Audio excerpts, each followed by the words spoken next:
you don't need sugar and Gatorade and all this sports crap to exercise even at the high level and perform at the high level. I thought I was very, very healthy. I'm eating, I had some supposed to eat. And then I discovered that I'm pre-diabetic and on my way to type 2 diabetes. Despite being like a lean single person running all these triathlons, this doesn't make absolutely any sense. And so that sort of led me to read a lot of research and books. And eventually I became convinced if you marinate your body, your brain, your blood sugar constantly into blood sugar spikes, probably 9 people out of 10 will develop metabolic disease. Rode with your wife for 45 days straight from San Diego to Hawaii, man. What was that like?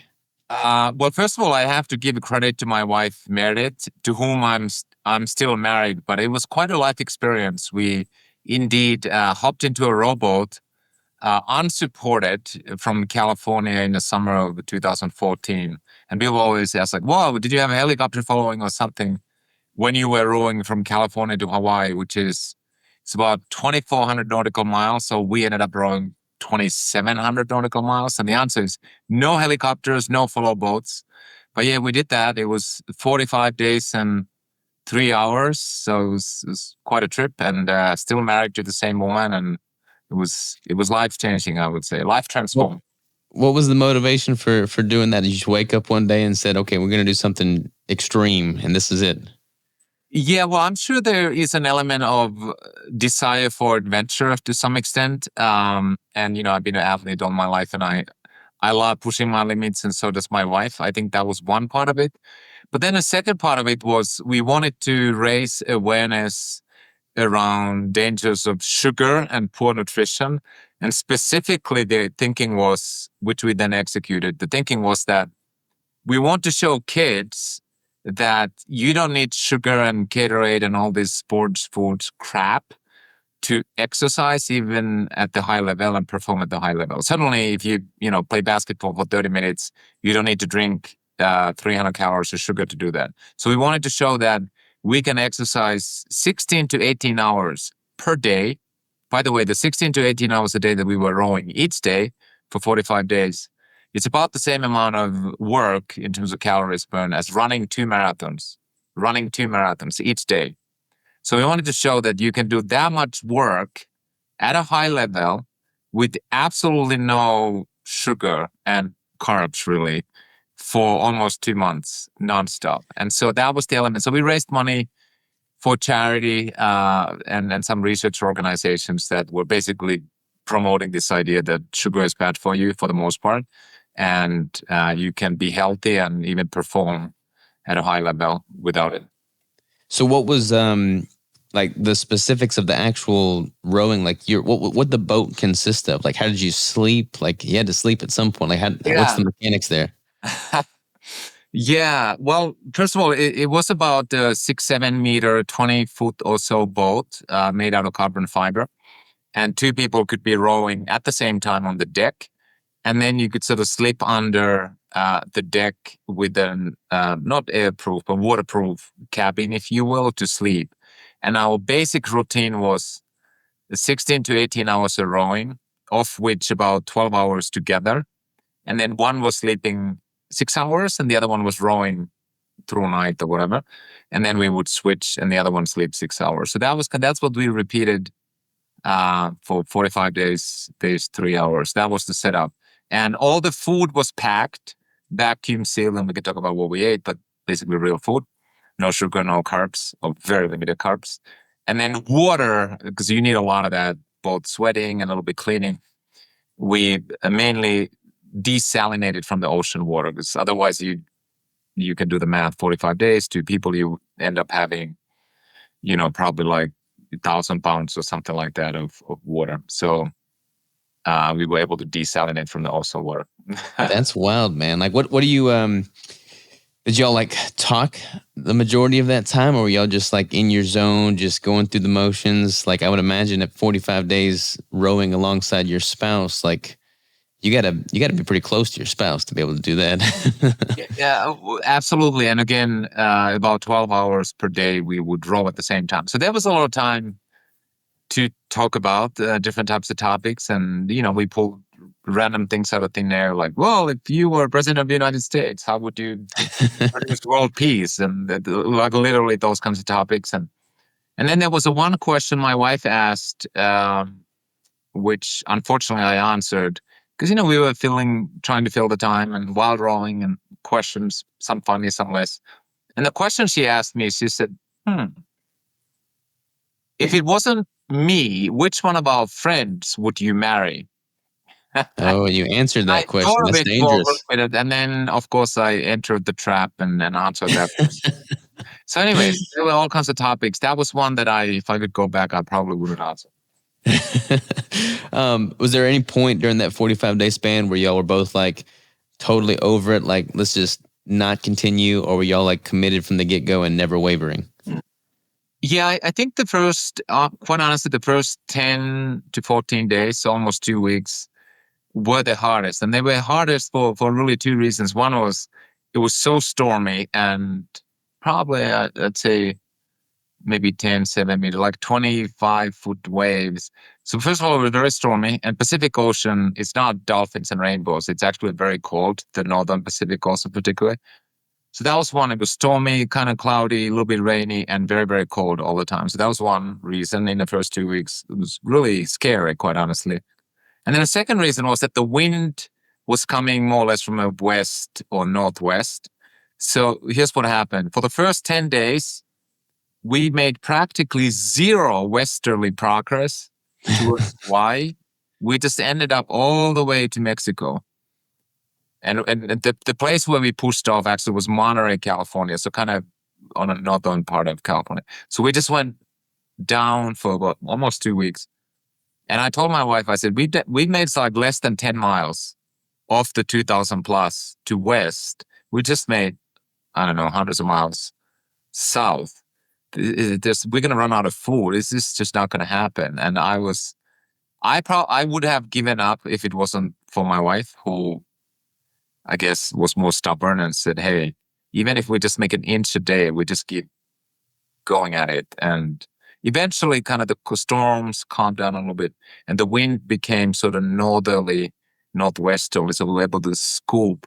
And so if you look at the route that we ended up rowing, it was like straight down first. And then slowly but surely we started making progress towards west, towards Hawaii, and we made it. But I'd say that was a moment. And then many hard moments where I was about to give up. And then over the time, I did learn many life mantras that have been useful ever since. One was, this too shall pass. Mm-hmm. Shall pass. And there's many moments you're like, there's no way I can, this is it. And then you realize hour or day or 2 days later, it's like, well, remember that thing. And here we are 2 days later, we still keep going. And then the other was, you have to, the ultimate way to overcome pain, literally physical pain, which, taking 1 million OR strokes over 45 days is kind of physical pain all the time, is you absolutely give in to the feeling. You surrender. Mm-hmm. As long as you're mental, like, oh my God, 4 more weeks and then we can sleep in a bed or take a shower or get real food. It's misery, right?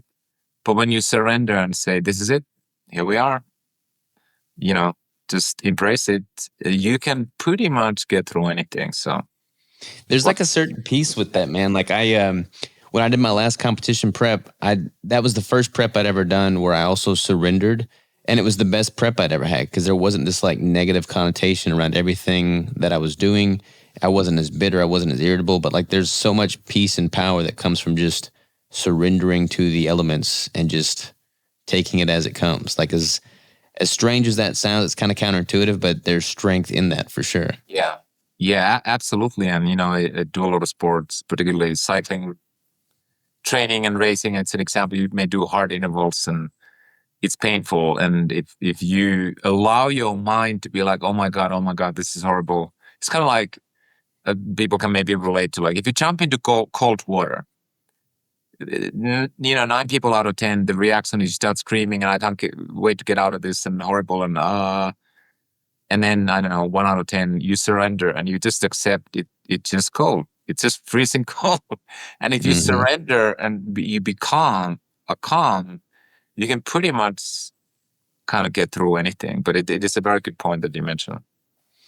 Did you have any like experience in the ocean, like navigation? Like, how did you learn all that stuff? Like, have you been sailing before, or what was the experience there? Yeah, well, I'm sure this sounds crazy, but I had absolutely no rowing experience, no ocean experience, no navigating experience, no experience of any kind being in the kind of in the ocean or middle of the ocean, which was part of the intrigue, quite honestly. And I didn't mention earlier the place from where I kind of personally discovered that, hey, the ocean is kind of a special place was the book Unbroken by Laura Hillebrand. And Mm-hmm. this was a movie made just around the time we wrote about this book Unbroken, where it's Second World War Air Force folks were shot down by the Japanese, and they fell into the Pacific, or in the middle of the Pacific Ocean, and then they drifted in a lifeboat kind of through the Pacific Ocean, and that story and all those kind of descriptions got me very excited about this idea that, hey, maybe there could be a way to cross the Pacific Ocean, and got me kind of excited that what is out there.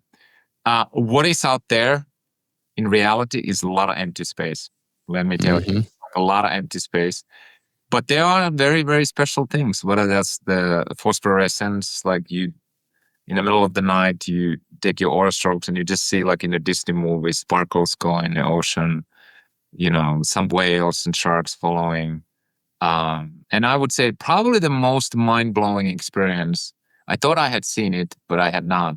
When you're in the middle of the Pacific Ocean and you look at the night sky, in no kidding, I'm pretty sure we saw 10,000 times more stars than I've ever seen, even in the mountains or in the wilderness.